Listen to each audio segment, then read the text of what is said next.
Need a basket here. Corner. White. Yes. Big shot by Derek White. They call that the dagger. Welcome into Celtics Post-Game Live, presented by New England Ford Dealers and Ford Trucks. Eddie House, Amina Smith here with you. The Celtics beat the Brooklyn Nets 109-98. Both of these squads came into this matchup shorthanded. No Jaylen Brown, no Al Horford for the Celtics. However, Eddie, what did Boston put on display?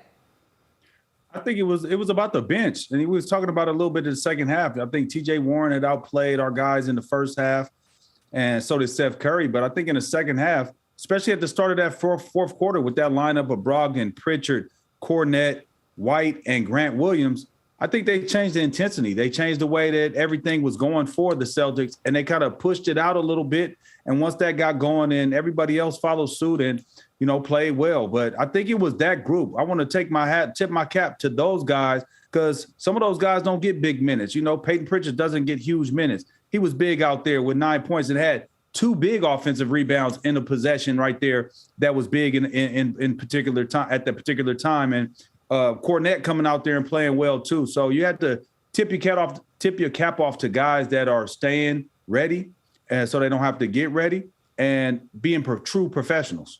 Yeah, they were definitely true professionals. The Celtics, their depth was shown tonight in this matchup against the Brooklyn Nets. So speaking of that depth, Abby Chin is with Malcolm Brogdon after this win.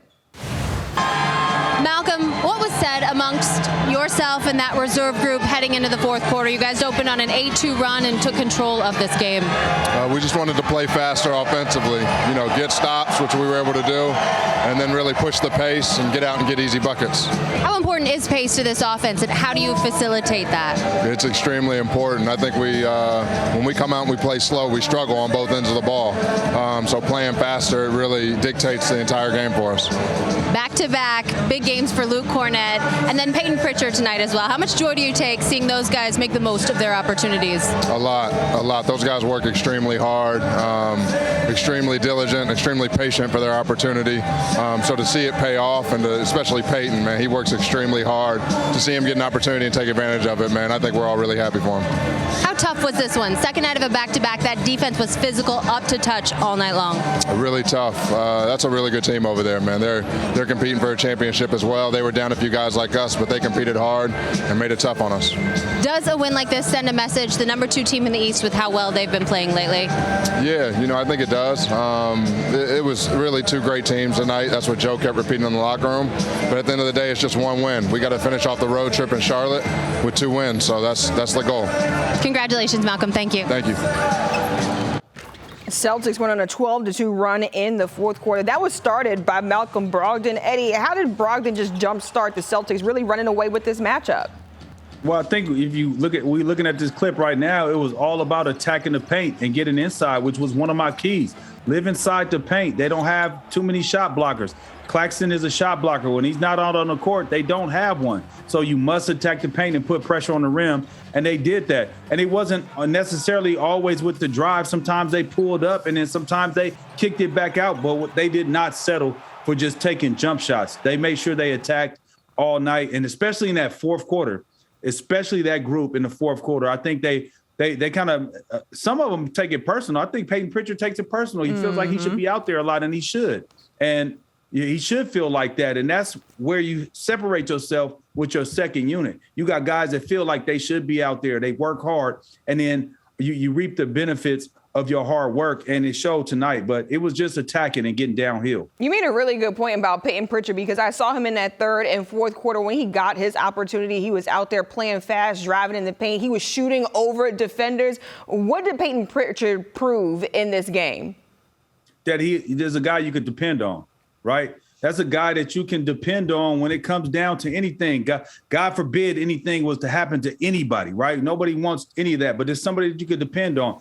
Or if somebody gets in foul trouble, it's so many different variables and different things that happen. Sometimes the energy needs to change. What you got out there right now is not working. Team is a little flat.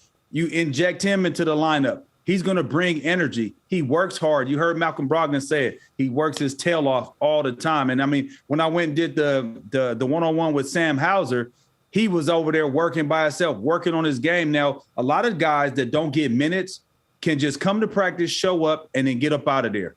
They know that they're not in the rotation. I'm not going to get any minutes. I'm just going to get up out of here. I'm going to do my quick little work, and then I'm going to get out of here. But no, he comes early, he stays late, and that's how you reap the benefits of your hard work. When your number is called, we always say that, you stay ready so you ain't got to get ready. And he stays ready.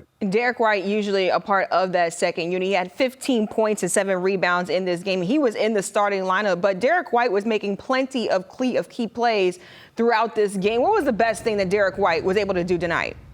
Well, he knocked down shots early, and that was the big thing. But then when it wasn't him getting shots, he was playing defense, but early on he knocked down shots. He had 12 points a half. He's finished with 15. So he hit that one corner three to getting to 15.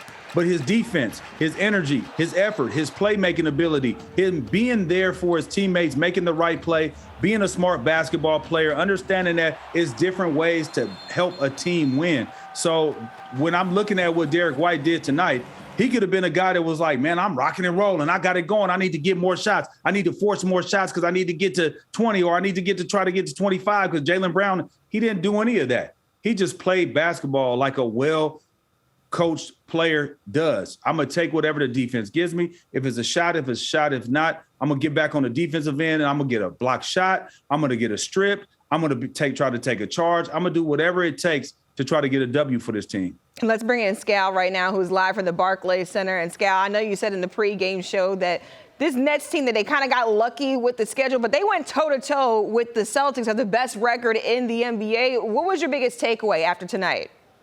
From a Nets standpoint or a Celtics standpoint, Amina? Whichever one you want to start with. Whatever is your biggest takeaway? My biggest takeaway is, like, the Celtics, they have 10, 15, 20 different ways they can win a game. They can pace a game. They can speed up a game. They can beat you with skill. They can beat you with shooting. Today, they picked apart the net defense. When they were at their best, they were pacing it, getting to the paint, kicking it, getting to the paint, moving it. But I thought Eddie was spot on, highlighting Derek White right off the jump. He just let the game come to him. His defense, so not only, and I said this at the beginning, I said, Kyrie Irving's a stud. We already know that. But we have Marcus Smart that can guard him, Derek White, Malcolm Brogdon. You had Peyton Pritchard a little bit. You had Jason Tatum. You had a lot of different guys that you could throw at him. And I don't think anybody was better defensively than Derek White was, moving those puppies on a guy like Kyrie Irving. So great team effort today. Love the way that they played basketball the right way. And Scal, it really looked at that second unit for the Celtics. They really stepped up in this matchup without Jaylen Brown, the Celtics' other all-star, being out there on the floor. Just what did you see out of that second unit and how they made up for no Jaylen Brown? It was the first 3 minutes of that fourth quarter. A lot of games are won and lost in the first 3 minutes of the fourth quarter, and they came out attacking. When Jason Tatum is on the floor, you could play a different way. They're going to send 2 guys to him. They send 2 guys to him 17 feet away from the basket.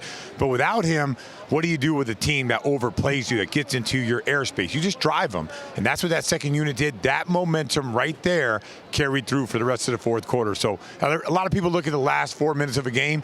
The first 3 minutes of the fourth quarter, this game was won, and that was by the second unit.